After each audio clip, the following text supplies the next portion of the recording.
अकाज़ा versus Tanjiro and गियो, जो कि डिमन स्लेयर की सबसे बेस्ट फाइट होने वाली है। और आपको नहीं पता हो तो ये वीडियो है इन्फिनिटी कासल आर्क पार्ट 3। जो आपने पार्ट 1 और पार्ट 2 नहीं देखा तो वो पहले देख लीजिएगा, जिसके पिछले पार्ट यानी पार्ट 2 में ही फाइट हुई होती है ज़ेनित्सु और काइगाकू की। दोनों वीडियो की लिंक डिस्क्रिप्शन में ही है, आप चेकआउट कर सकते हो। जो आप वो दोनों वीडियो देख के ही आए हो तो शुरू करते हैं Demon Slayer Infinity Castle arc part 3 को। हमने लास्ट वीडियो में देखा था कि अकाज़ा और तांजीरो का फेस ऑफ हो चुका होता है। बाद में हम देखते हैं कि इन्फिनिटी कासल के अंदर कहीं पर मुजान अपने आप को बॉल की शेप में ककून की तरह बंद कर देता है और लेडी तमाया को धीरे धीरे उसके अंदर खींचने लगता है। और इस चीज़ से लेडी तमाया को इतना दर्द हो रहा होता है कि वो ज़ोर ज़ोर से चिल्ला रही थी और मदद की भीख मांग रही थी। और वही दूसरी तरफ अकाज़ा तांजीरो पर हमला कर देता है, लेकिन तांजीरो उसके हमले को आसानी से डॉज कर लेता है और उसके पीछे जाकर अकाज़ा का हाथ ही काट डालता है। लेकिन अकाज़ा भी अपर मुंड है, तुरंत ही अपने हाथ को रीजनरेट कर देता है और तांजीरो पर हमला कर देता है, जिससे तांजीरो बाल बाल बच जाता है। लेकिन अकाज़ा पूरी तरह शॉक रह जाता है। उसके इतने पावरफुल अटैक को न केवल उसने डॉज किया बल्कि उसने उसके चेहरे पर एक कट भी मार दिया। और वही खड़ा गियो तांजीरो की इस पावर को देखकर शॉक हो जाता है। उसे याद आता है कि तांजीरो कितना ज़्यादा कमज़ोर था जब वो उसे पहली बार मिला था, लेकिन आज जब वो एक अपर मुंड से फाइट कर रहा है, गियो ये आसानी से बता सकता है कि वो एक हासिरा लेवल पे है। फिर अकाज़ा को रेनगोकू की बातें याद आती है कि तांजीरो कमज़ोर नहीं है और आज अकाज़ा भी समझ चुका है कि तांजीरो बिल्कुल भी कमज़ोर नहीं है।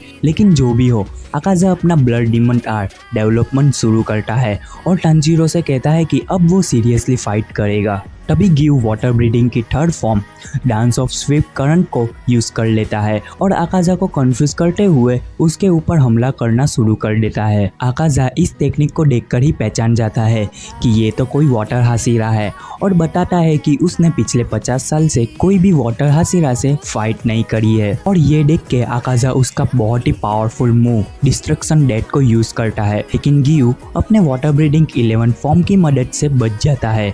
लेकिन अकाज़ा काफ़ी ज़्यादा सरप्राइज हो जाता है कि आज से पहले उसने ये टेक्निक पहले कभी भी नहीं देखी थी। यहाँ पे 11 फॉर्म गियो ने खुद ही क्रिएट करी थी। तब भी गियो खुद को एक हासिरास के बराबर नहीं समझता और इसी बीच तांजीरो अचानक अटैक करने की कोशिश करता है, लेकिन तब तुरंत ही अकाज़ा उसके सामने से गायब हो जाता है और अकाज़ा तांजीरो के पीछे पहुंच जाता है। लेकिन गियो टाइम पे ही आ जाता है और तांजीरो को बार बार बचा लेता है। और जब गियो और अकाज़ा मस्त फाइट कर रहे थे तभी तांजीरो अकाज़ा के पैर पे अटैक करने की कोशिश करता है, लेकिन अकाज़ा उसी पैर से तांजीरो को किक मारता है, जिससे समहाउ तांजीरो अपनी तलवार से डॉज कर लेता है। लेकिन डॉज करने के बाद भी तांजीरो को बहुत ही डैमेज पड़ता है। और दूसरी तरफ अकाज़ा गियो की पावर को देख अकाज़ा उसका नाम पूछता है, जैसे कि वो अपने हर फाइटर से करता है। लेकिन अपना गियो बैडेस तरीके से कहता है कि मुझे डिमन से बातें करने में कोई इंटरेस्ट नहीं है। और तभी अकाज़ा गियो के ऊपर बहुत ही पावरफुल अटैक कर देता है, जिससे कि गियो कई सारे दीवार तोड़कर इन्फिनिटी कासल के दूसरी तरफ पहुंच जाता है। तभी तांजीरो ये देखकर डर जाता है और चिल्लाते हुए ये कहता है गियो सन। और ये सुनते ही अकाज़ा कहता है अच्छा तो उसका नाम गियो है। फिर अकाज़ा तांजीरो पर हमला कर देता है और वो अटैक इतना पावरफुल था कि तांजीरो सीधे दीवार में धंस जाता है। फिर अकाज़ा बोलता है तुम बहुत ही कम टाइम में बहुत ही ज़्यादा पावरफुल बन गए हो, जो कि काबिले तारीफ है। जिसके बाद अकाज़ा फिर से कहता है कि मुझे खुशी है उस रात रेनगोकू मर गया, क्योंकि मुझे नहीं लगता कि वो उससे ज़्यादा और स्ट्रांग बन पाता। और ये बात सुनकर तांजीरो की बुरी तरह सटक जाती है, लेकिन अकाज़ा उसे बोलता है कि तुम मुझे गलत समझ रहे हो, मैं कभी भी अपने ओपोनेंट की डिसरिस्पेक्ट नहीं करता, लेकिन मेरा ओपोनेंट कमज़ोर है तो उसकी बेइज्जती होनी ही चाहिए और अकाज़ा के अकॉर्डिंग वीक लोग को खुद ही मर जाना चाहिए। जिस बात पे तांजीरो साफ मना कर देता है,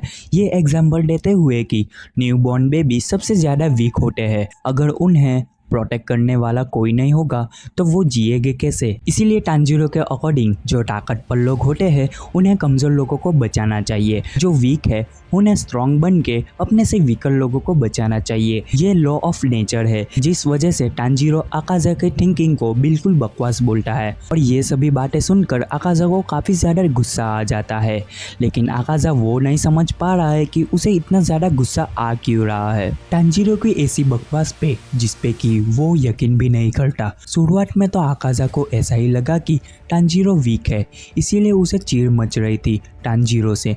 और तभी हम आकाजा के पीछे से एक हाथ आते हुए देखते हैं, किसी इंसान को जो कि टांजीरो जैसी ही थिंकिंग आकाजा को बोल रहा होता है। और जब आकाजा उसका हाथ हटाकर पीछे देखता है तो पीछे कोई भी नहीं था, कि ये सब आकाजा की एक मेमोरी थी। और ये चीज देखकर टांजीरो भी शॉक कि अभी अभी उसने हवा में पंच क्यों मारा। फिर आकाजा बहुत ही गुस्से में कहता है कि अभी तुम मुझे बहुत ही परेशान कर रहे हो, और टांजीरो पर 1000 फ्लैश अटैक यूज कर देता है, जिस अटैक से पूरी जमीन टूट जाती है। इस अटैक को वापस से टांजीरो डॉज कर देता है और टांजीरो इस अटैक को देखकर डर जाता है। तभी आकाजा उसके ऊपर एक किक मार देता है, जिससे टांजीरो नहीं बच पाता। अब टांजीरो ट्राई कर रहा था कि बस अभी वो आकाजा से दूरी बनाकर रखे, क्योंकि आकाजा का एक भी अटैक उसे लग गया तो शायद टांजीरो आगे नहीं लड़ पाएगा। फिर टांजीरो आकाजा की फाइट स्टाइल को समझने की कोशिश करता है, लेकिन आकाजा उसे बिल्कुल भी टाइम नहीं दे रहा था और लगातार उसके ऊपर अटैक कर रहा था। और तभी टांजीरो आकाजा के ऊपर सन ब्रीडिंग फ्लेम यूज कर लेता है, जिससे लगभग आकाजा की गर्दन लगभग कट ही गई थी, लेकिन पूरी तरीके से नहीं कट हुई थी। और दूसरी तरफ हम देखते हैं रेनगोकू के छोटे भाई को, जो कि टांजीरो और बाकी सब डीमन स्लेयर के लिए प्रे कर रहा था, क्योंकि आज का बैटल काफी ज्यादा इम्पोर्टेंट है। फिर हमें पता चलता है कि रेनगोकू के छोटे भाई ने कौवों की मदद से टांजीरो के लिए एक लेटर भिजवाया है, जिस लेटर में बेसिकली सन ब्रीडिंग के सीक्रेट टिप्स लिखे हुए हैं।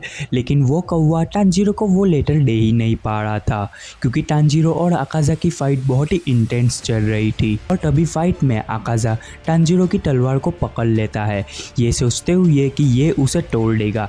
इसीलिए टांजीरो आकाजा के सिर पर अपना सिर मार देता है, लेकिन इससे आकाजा को कुछ भी फर्क नहीं पड़ता। और बस टांजीरो की तलवार तोड़ने ही वाला था कि तभी वहाँ पे गियू आ जाता है और आकाजा का हाथ काट कर टांजीरो की तलवार बचा लेता है। और गियू बोलता है अब उसे गुस्सा आ चुका है और अब वो आकाजा से सीरियसली फाइट करेगा, जो देखकर टांजीरो काफ़ी ज़्यादा खुश हो जाता है। और गियू इस टाइम पे अपना डीमन स्लेयर मार्क एक्टिव कर चुका होता है और अपने पहले ही अटैक में आकाजा को ये अंदाज दिला चुका होता है कि उस मार्क के आने से कितना डिफरेंस आया है अभी। और इसी तरह से आकाजा वर्सेस गियू की फाइट शुरू हो जाती है, लेकिन टांजीरो दूर से खड़ा होकर नोटिस करता है कि गियू की स्पीड भले ही बढ़ गई है, लेकिन आकाजा ने भी अपनी स्पीड गियू की स्पीड से मैच कर दी है। एंड ऐसे ही ये बैटल ऐसे ही चलता रहा तो पक्का एक ह्यूमन ही हारेगा, एक इंसान ही हारेगा। और ऊपर से उनका गोल मुजान को हराना है, वो सारा टाइम और एनर्जी यहाँ पे नहीं दे सकते, जिस वजह से टांजीरो शांत हो जाता है और सोचने लगता है कि आकाजा जब रेनगोकू की डिसरिस्पेक्ट कर रहा था तब आकाजा उसकी बेटर स्पिरिट के बारे में बात कर रहा था, और ऐसा ही कुछ उसने इनोसुके से सुना था। और बातों ही बातों में इनोसुके ने इस चीज़ की कमजोरी भी बताई थी कि अगर किसी का मारने का इंटेंट नहीं है तो ये काफ़ी ज़्यादा हार्ड हो जाता है किसी भी इंसान को नोटिस करना कि वो तुम्हारे पीठ पीछे क्या कर रहा है। लेकिन टांजीरो को क्या पता था ये बकवास बातें इतनी काम आएगी यहाँ पे। अब इसके बाद टांजीरो इस बात को ट्राई करने के लिए आकाजा पर एक फ्लेम अटैक कर देता है, लेकिन आकाजा उस अटैक को इजीली पकड़ लेता है और टांजीरो पर हंसते हुए उस पर हमला कर देता है, जिससे टांजीरो बच जाता है। और उसी पल टांजीरो समझ जाता है कि उसकी गलती कहाँ पर हो रही है।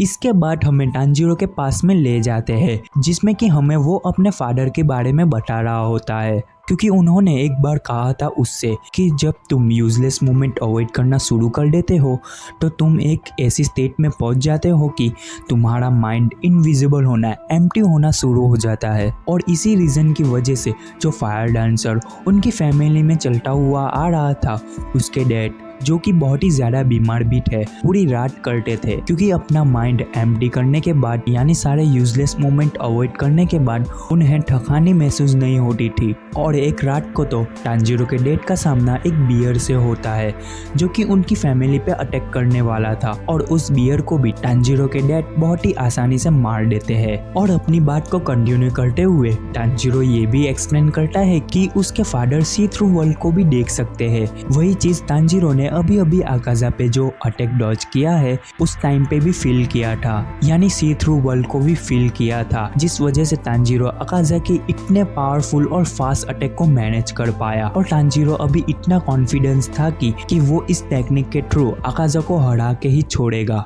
इसके बाद हमें वापस से आकाजा और ग्यू की फाइट दिखाई जाती है जिसमें कि ग्यू बहुत ही मुश्किल में था आकाजा के साथ लड़ते लड़ते, क्योंकि उसने अपनी सारी ब्रीडिंग स्टाइल का यूज कर चुका होता है। और ग्यू के एक अटैक के दौरान आकाजा उसकी तलवार तोड़ देता है, जिस चीज से ग्यू काफी ज्यादा शॉक हो जाता है। और उसके बाद आकाजा ग्यू को फेयरवेल बोलते हुए एक फाइनल पंच मारता है और सच में यही लगता होता है कि ग्यू का खेल यहाँ पे खत्म। लेकिन आकाजा को तभी ये रियलाइज होता है कि वो खून ग्यू के पेट में से नहीं उसके हाथ कटने की वजह से आया है, जिसके पीछे और किसी का नहीं तांजीरो का हाथ होता है।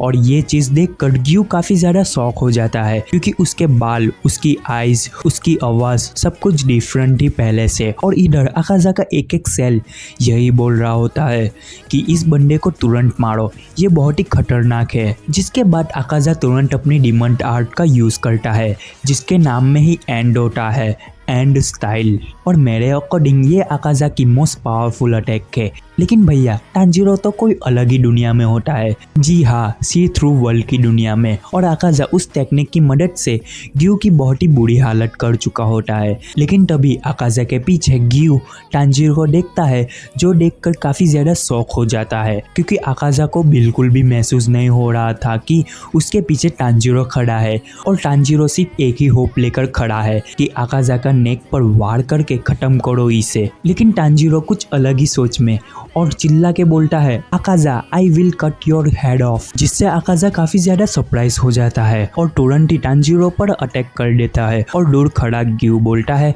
अरे पागल, नाम क्यों लिया इतना जोर से, क्या कर रहे हैं यार तू, मजाक है क्या?